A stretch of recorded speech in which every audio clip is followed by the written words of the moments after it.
우리가 오늘 제14강 그리스도의 명칭과 본질에 대한 부분들을 공부하고 있습니다.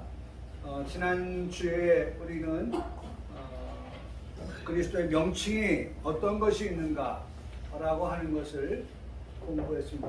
우리가 한 5가지 정도로 우리가 그리스도의 명칭을 살펴보았습니다.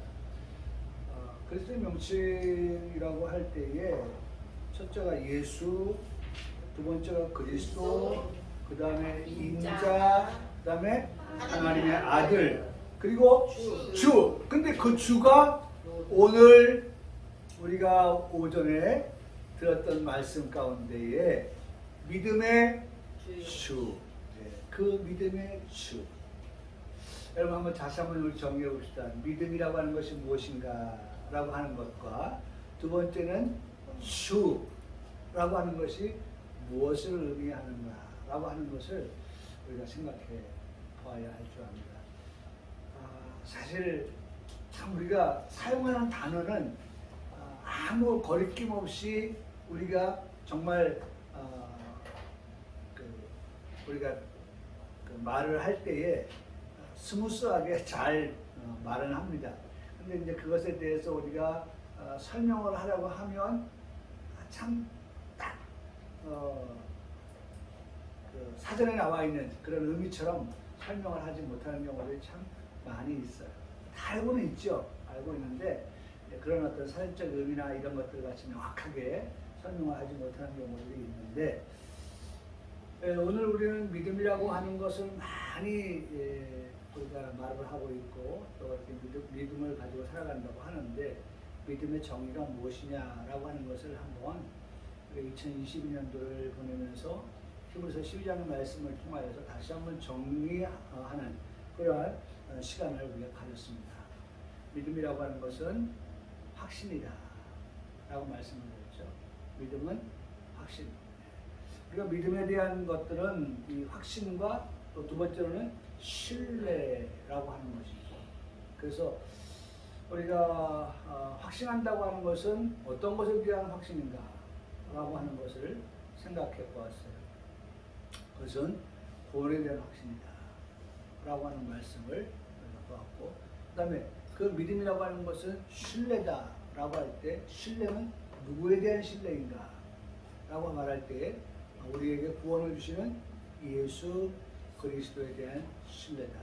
그래서 확신과 신뢰, 곧 그것이 우리의 믿음이다. 그러니까 믿음이라고 하는 것은 예수 그리스도를 통한 우리의 구원, 이것을 우리가 믿는다, 믿음이다 라고 그렇게. 그러니까 우리가 믿음이라고 믿음을 가졌다고 하면서 구원에 대한 확신이 없다든지 또 믿는다고 하면서 예수 그리스도에 대한 신뢰가 없다고 하면 실제로는 그 믿음을 한번 재고해 보아야 한다는 것이죠.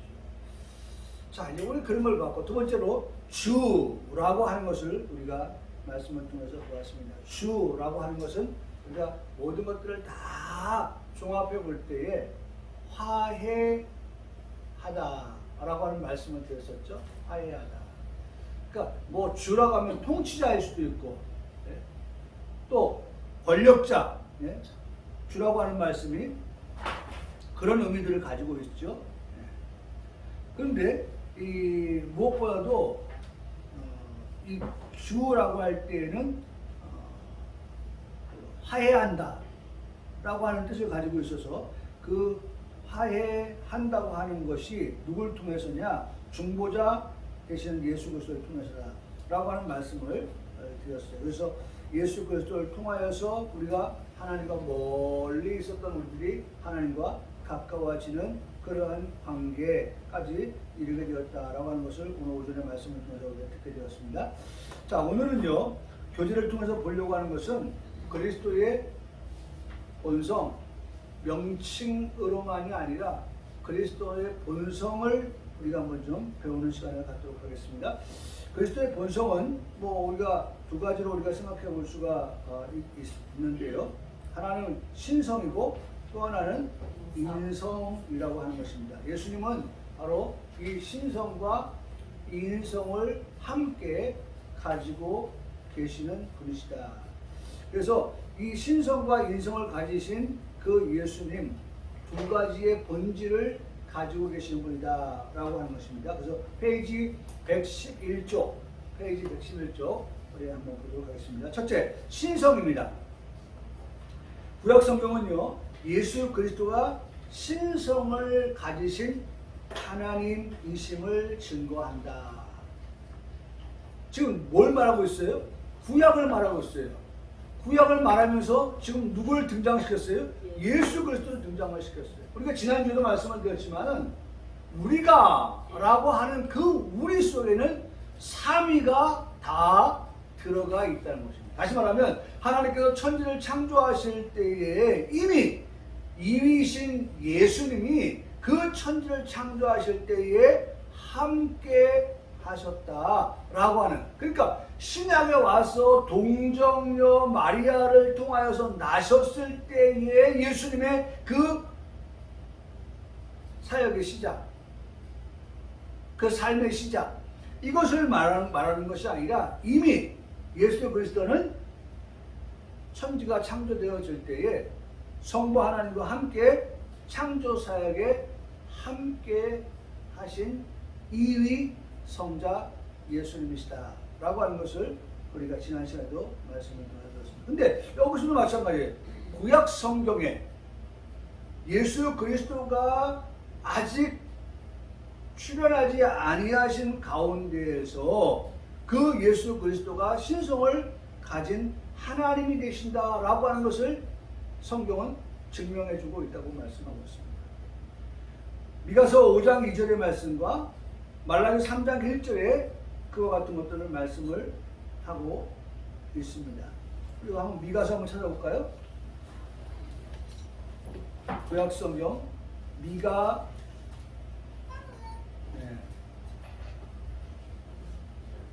미가서 5장 2절에 1294쪽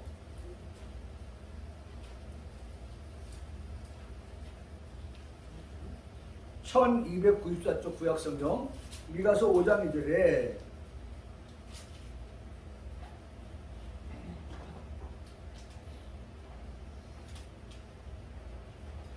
윤진 형님 읽어주세요. 베들레헴 에브라다야, 너는 유다 족속 중에 작을지라도 이스라엘을 다스릴 자가 내게로 나올 것이라. 그의 근본은 상고에 영원에 있느니라. 예, 그렇죠. 지금 누가 나온다고 말씀하고 있어요? 예? 유대 땅 베들레헴에서 에브라다, 예? 베들레헴 에브라다야, 너는 유다 족속 중에서 작을지라도, 예? 그렇죠? 그곳에서 예수 그리스도의 탄생을 이미 예언하고 있어요. 미가 선지자가 예수 그리스도의 나심을 예언하고 있다는 것입니다. 그런데 그건 아직 그렇게 나지 아니하신 예수 그리스도인데 마지막 5장 2절의 마지막 부분에 가서 그 예수 그리스도는 이라고 우리가 말씀을 볼 때 그는 근본 상고에 이미 영원에 있다라고 말씀하고 있다는 거예요. 이미 영원 전에 모든 만물이 다 만들어지기 전에 시간을 거꾸로 거슬러 올라가서 태초 이전에 그 유다 땅 에브라다에서 태어날 그 예수 그리스도는 이미 존재하고 있다라고 하는 것을 지금 이 미가 선지자가 예수님의 이미 그 존재에 대한 사실을 밝히고 있다는 사실입니다. 우리가 이걸 보면 말이죠. 이게 신의 감동이 아니면은 이걸 어떻게 알고 어떻게 말할 수 있어요? 그냥 알 수가 없는 거예요. 그런데 하나님께서 미가 선지자에게 이 같은 것들을 가르쳐서 그 입에서 이와 같은 것들을 말씀해 주고 있다는 것이죠. 또한 말라기서도 말씀을 보면 우리 구약성경 제일 마지막 말라기 3장 1절에 유찬미 청년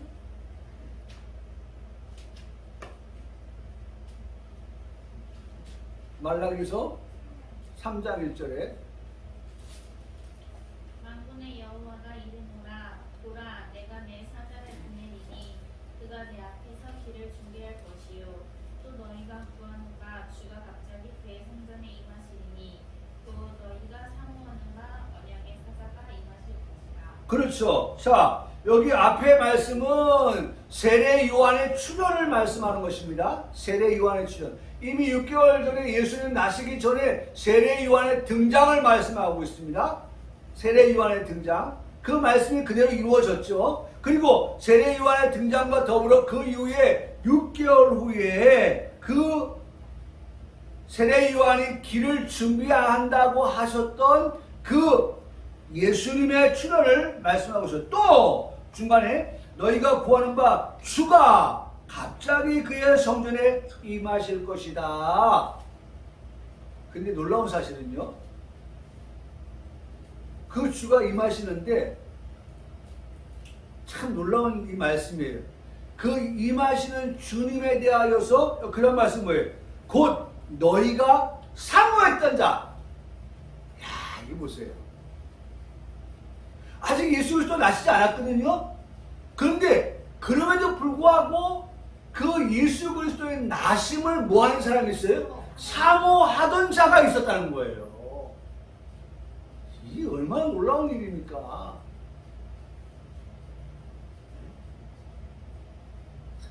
근데 어떻게 그런 일이 가능했을까? 그것은 아까도 말씀드렸죠. 미가 선지자와 같은 그러한 선지자의 입을 빌려서 하나님 말씀하신 것을 들은 사람들 가운데서 하나님께서 오늘 말씀 받잖아요. 오전에 나온 말씀이. 네?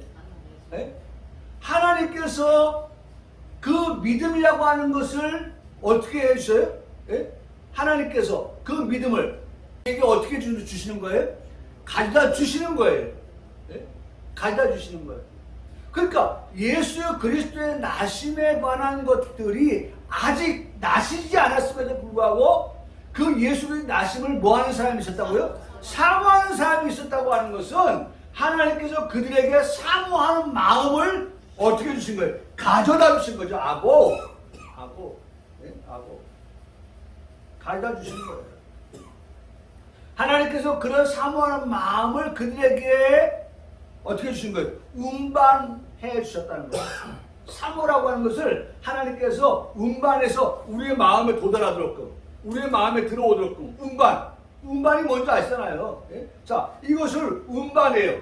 운반해가지고 어떤 곳에 우리도 보면은 말이죠, 택배 직원들이 딱 갖다 놓고 어떻게 합니까? 사진 찍어서 우리한테 보내잖아요. 배달됐다고. 예? 그 운반이 운반.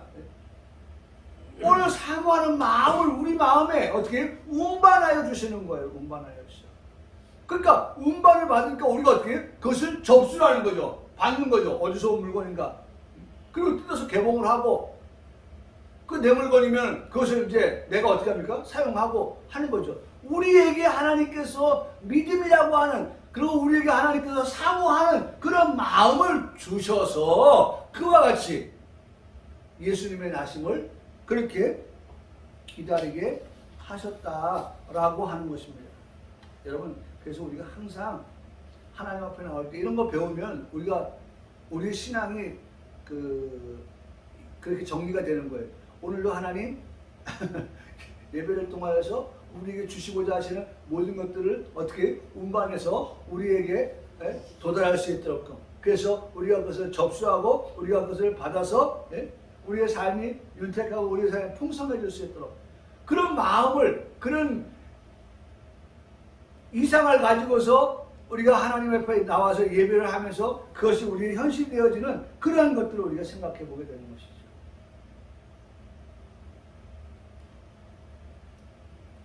자, 첫 번째가 신성에 대하여서 구약 성경은 이와 같이 미가서라든지 말라기서라든지 구약의 선자들을 통하여서 그리스도가 신성을 가진 하나님이라고 하는 것을 증거해주고 있다는 것입니다.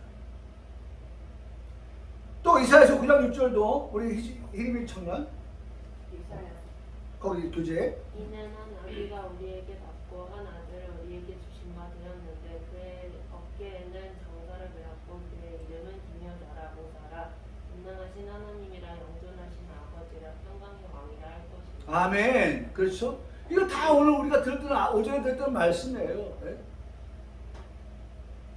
예수님께서 십자가 그리고 피 죽으심 통하여서 그분이 우리와 하나님과의 관계를 화목케 하시고 화평케 하셨다라고 하는 말씀하시죠. 바로 그 화목하게 하시고 화평하게 하시는 그리스도 예수의 그 출현, 이것을 이사야서는 9장 6절을 통해서 말씀해 주고 있다는 거죠. 그래서 그분은 평강의 왕이시다 라고 말씀해 주고 있다는 겁니다. 평강의 왕. 예레미야 23장 6절도 그의 날에 너는 구원을 받겠고 이스라엘은 평안히 살 것이며 그의 이름은 여호와 우리의 공이라 일컬음을 받으리라 라고 말씀을 하고 있습니다. 오실 구원자 메시아 그 이름이 여호와 하나님이시다 라고 하는 것을 언급하고 있는 것입니다. 또 넘어가서 신약성경이죠. 이제는 신약성경도 예수 그리스도가 누구예요? 하나님이 되심을 증거하고 있습니다. 예수 그리스도가 하나님이시다라고 하는 것을 신약성경으로 증거하고 있다. 마태복음 11장 27절, 고린도서 2장 8절, 골로새 2장 9절에 말씀하고 있는데,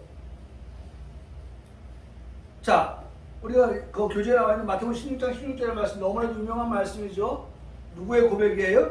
베드로가 고백합니다. 시몬 베드로가 대답하였는데 주는, 다 같이 한번 시작. 주는 그리스도시요 살아계신 하나님의 아들이십니다. 주는 또 주 말씀하고 있어요. 주는 주가 되신다. 그분은 통치자가 되신다. 그분은 왕이 되신다. 그 말씀이죠. 그와 같이 주는 그리스도이십니다 라고 말씀한다. 하나님의 아들이십니다 라고 베드로가 고백했어요. 근데 중요한 것은 어떻게 알았지? 어떻게 알았지? 그런 고백을 할 수 있는 어떻게 알았지? 그 다음에 나옵니다. 한번 우리 성경을 찾아보죠. 거기에 대한 질문도 나와요. 네? 자, 마태복음 16장 16절. 성경이 참 우리에게 정확하게 말씀해 주고 있어요. 자, 16절 읽었으니까요. 17절 말씀 봅니다. 우리 이영환 시사님. 16장 17절에 예수께서 대답하여 이르시되 하여나 시몬아 내가 복이 있도다. 이를 내게 알게 하니는 혈육이 아니와 하늘에 계신 내 아버지시니라. 예, 그렇죠. 예? 어떻게 알았지? 어떻게 그런 고백을 할 수 있지? 아니, 아까도 말씀, 유대 땅 베들레헴, 에브라다야, 넌 작은, 아니 그런 조그만 촌동네에서 나신 그 예수, 그런 예수가 어떻게 하나님의 아들이지? 될 수가 있지? 라고 우리는 폄하할 수가 있는데, 아니 신분이 뭐 어제도 보니까 그 시녀, 지금도 아직 그런 게 있는가 봐요. 시녀 철폐, 뭐 무슨 공주가 무슨 뭐 입장을 내놨다고 하는 뭐 그런 내용을 그냥 타이틀만 제가 읽었는데, 아니 저 어떤 농촌 총각이 어떻게 하나님의 아들이 돼? 그래도 좀 우리가 우리 구약으로 와서도 말씀 보면 모세가 그랬잖아요. 모세 이 똑같은 거예요. 그래서 적어도 좀 왕궁에서 좀 나시고 좀 뭐 이렇게 뭐 예를 들어서 예수님 죽으러 가실 때도 낙이 새끼 타고 가시는 그 예수님 볼 때 아니 적어도 좀 이스라엘 백성들이 따르려고 한다고 하면 준마도 타고 가고 뭐 이렇게 전부 당당하게 이런 모습이어야 되는데 아니 저런 모습 가지고 어떻게 이스라엘을 회복할 자로 생각하고 따르지? 이런 생각이 우리에게는 든단 말이에요.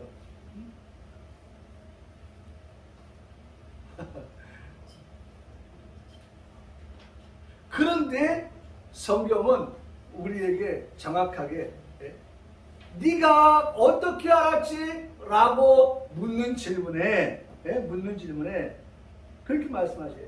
혈육으로 알게 된 것이 아니다.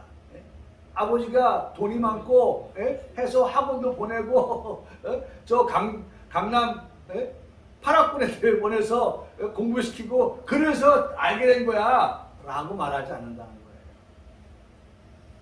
혈육이 아니요. 뭐라고 했어요? 그 다음에요? 하늘에 계신 내 아버지께서, 내 아버지께서 어떻게 하신 거예요? 알게 하신 것이다. 알게 하신 것이다. 하나님께서 알게 하지 아니하시면, 그렇죠?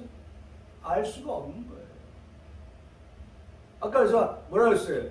아고. 하나님께서 우리에게 알게 하셔서 우리로 하여금 그것을 이제 알았으니까 어떻게 해요? 입술로 고백하게끔 하셨다는 거죠. 중요한 거예요. 우리가 배웠잖아요. 네? 배우면 배운 것을 가지고 어떻게 해요? 오늘 오전에 말씀에 행동으로. 네?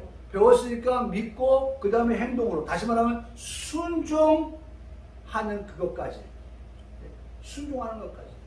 그래서 그 이꼬르가 뭐예요? 그렇게 하는 것은 어떻게 되는 거예요? 결과적으로. 완전. 그렇죠. 완전한 자가 되는 거예요. 온전한 자가 되는 거예요. 장성한 자가 되는 거예요. 그렇게 될 때. 자, 믿어요. 그 믿음과 함께 뭐가 따라요? 행동이에요. 행동은 곧 뭐예요? 순종이에요. 그것은 믿음 플러스 행동은 온전한 자, 완전한 자가 된다는 거예요. 오늘 우리가 그걸 말씀해 주시는데 지금 여기도 말씀해 내가 혈육에 의해서 그런 고백이 나오는 것이 아니라 네가 그렇게 고백할 수 있는 하늘에 계신 내 아버지께서 내게 그런 믿음을 주시고 그 다음에 네가 온전한 그런 고백을 할 수 있게 하셨으니 그것이 가능하다라고 말씀하고 계시다는 것입니다. 그래서 이 고백을 가지고 교회의 최초의 신앙 고백이다라고 그렇게 말들 합니다. 요한복음 1장 1절도 태초에 말씀해 계신 이 말씀이 하나님과 함께 계셨다라고 말씀하시면서 이 말씀은 곧 하나님이시다라고 말씀을 합니다. 여기서 말씀은 곧 예수 그리스도를 말하고 있다라고 말씀하고 있죠. 자, 그래서 어쨌든 지금 첫 번째 시간 그리스도의 본성의 첫 번째는 신성은 구약에서도 신성은 신약에서도 예수 그리스도의 신성을 이미 말씀한데 그 신성의 가장 근본이 뭐예요? 영원 전부터 계신 하나님이시다 라고 하는 것을 말씀해 주고 있다라고 합니다. 두 번째, 인성입니다. 인성. 예수님의 인성은 별로 문제가 되지 않습니다. 그 이유는 그 증거가 다양하기 때문입니다. 예수님은 자신을 사람으로 불렀고 요한복음 8장 40절에 다른 사람에게 의해서도 그렇게 불리워졌습니다. 요한복음 8장 40절은 뭘까요? 한번 찾아보겠습니다. 요한복음 8장 40절 찾아서 최진숙자님 8장 40절 뭘 말씀하시죠?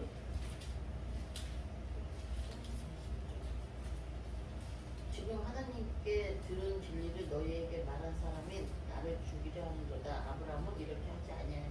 네, 그렇죠. 여기 말씀해 보니까 자,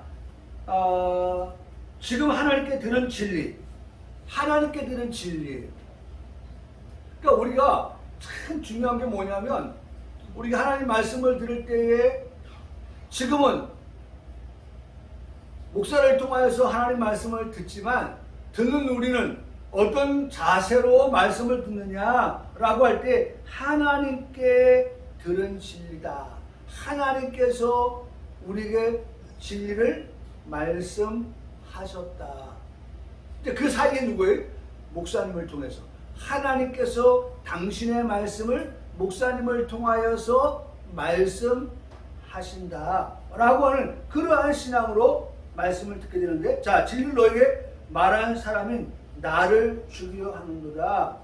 아브라함은 이렇게 하지 아니하였다. 그러면서 이제 여기 나오는 게 뭐예요? 여기 나오는 게 마귀, 사탄, 그것에 대해서 말하는 거예요. 다시 말하면 거짓과 진리에 대해서 말씀하시는 거예요. 거짓과 진리. 거짓의 아비 마귀라고 말씀한단 말이죠. 거짓의 아비 마귀. 그래서 요한복음 8장은 바로 그 부분을 말씀하죠. 44절 말씀해 보니까 너희는 너희 아비 마귀에게서 났다라고 말씀하고 있습니다. 마귀가 났다. 너희 아비 마귀는 아비의 욕심대로 너희가 행하고자 하느냐? 그는 처음부터 살인한 자요 진리가 그 속에 어떻게 있지 아니하다라고 말씀하고 있어요. 진리가 그 속에 있지 아니하다. 그래서 어떻게 거짓을 말할 때마다 그것은 거짓말쟁이 거짓의 아비가 되었기 때문이다 라고 그렇게 말씀을 하시는 것을 들을 수가 있습니다. 자, 예수님의 인성의 본질적 요소인 육체와 영혼을 예수님은 소유하고 계시다 라고 하시는 것입니다. 예수님은 육체를 소유하고, 그래서 지난주도 말씀드렸죠. 예수님은 피곤하시면 주무셔야 했고 배고프시면 잡수셔야 했죠. 그러니까 대표적으로 예수님께서 사랑하시는 그 사람, 그 마리아와 마르다의 오라비 누구죠? 나사로가 죽었을 때 예수님의 그 마음은 어땠어요? 심히 울었어요. 왜 우셨을까요? 나사로가 죽었기 때문에 우는 거죠. 뭐 왜 울겠어요? 근데 그 죽음이 어디서 왔습니까? 네, 죄 때문에 왔다는 거죠. 아, 인생이 이렇게 죄 때문에 사랑하는 사람을 보내야 되는구나 라고 하는 것에 대한 정말 절실함을 예수님은 거기서 느끼시는 거예요.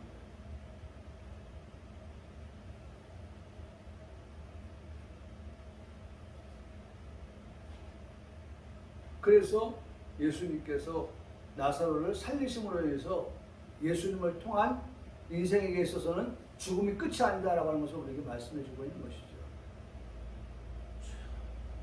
그래서 거기 나오는 게 뭐예요? 예수님께서 우리에게 하시려고 하는 것이 나는 부활이고 나는 생명이다 라고 하는 것을 우리에게 말씀해 주고 계시는 것입니다. 그래서 어쨌든 예수님은 뭘 입고 계시다? 육체를 입고 계시는 분이시다 라고 하는 것입니다. 영혼을 소유하신 분이시다 라고 하는 것이죠. 예수님은 인간의 정상적인 성장 과정을 거치신 분이셨다.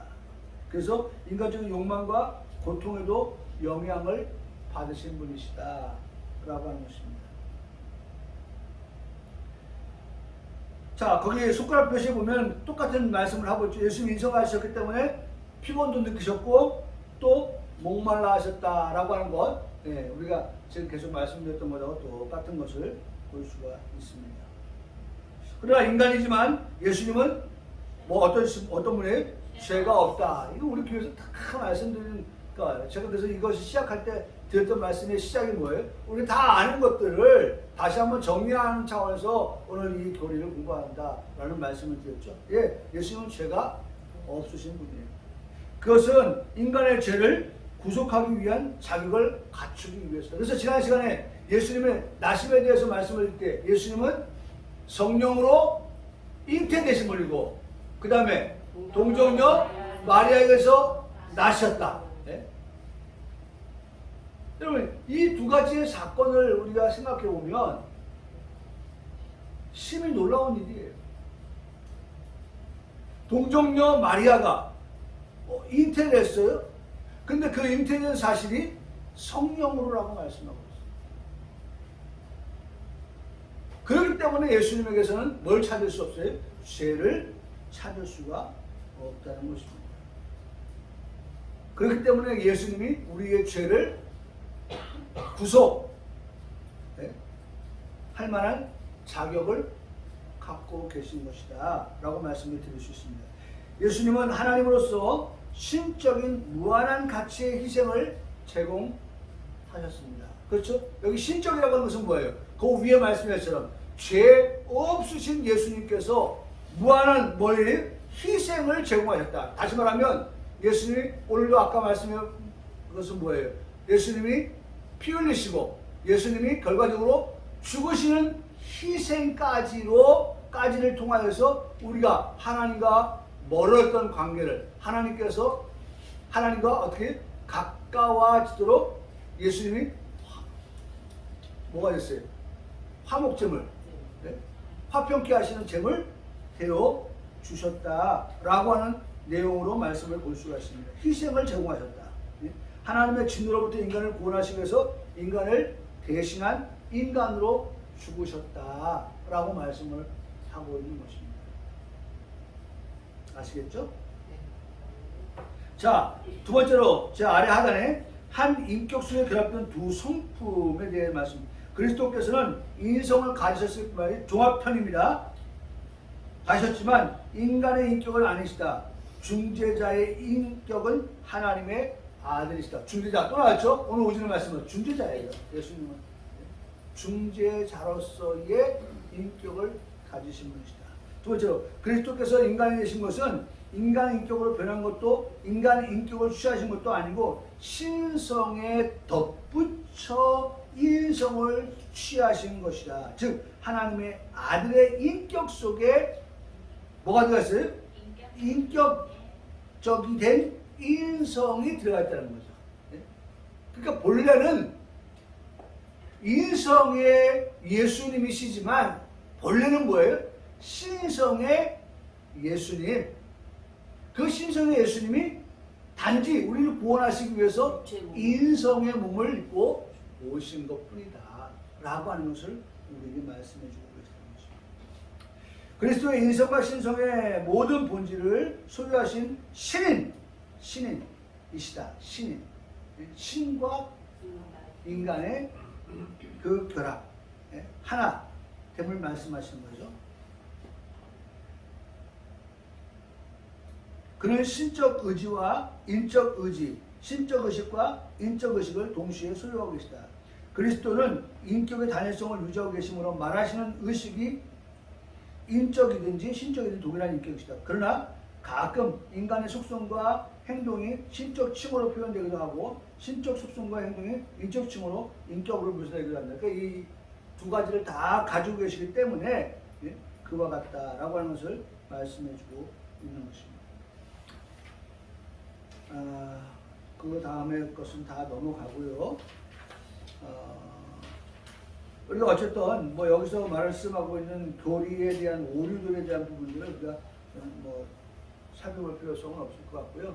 어쨌든 우리가 이 과에서 14과에서 배우려고 하는 것은 그리스도의 명칭에 대한 부분들을 우리가 살펴봤고, 그 다음에 오늘 우리가 보았던 그리스도의 그 본성이 어떤 것이 있느냐라고 하는 이 두 가지를 우리가 한번 살펴보는 그런 시간을 가졌습니다. 어쨌든 우리 주님은 하나님이시면서 사람의 몸을 입고 오신 이유는 우리의 죄를 담당하여서 우리를 죄에서 구원하여 주시기 위함이다 라고 하는 이 엄연한 사실을 우리가 늘 기억하면서 우리가 정말 주님이 우리를 위해서 자신의 모든 것을 다 희생하였던 것을, 희생은 사랑이에요. 사랑 없이는 희생할 수가 없어요. 사랑 없이는 우리가 순종할 수가 없어요. 그래서 오늘 우리가 예수님을 본받아서 우리도 사랑하고 희생하고 그래서 온전한 자리에 나아가는 그리스도인들 우리 모두가 되시기를 주님의 이름으로 축복합니다. 아멘.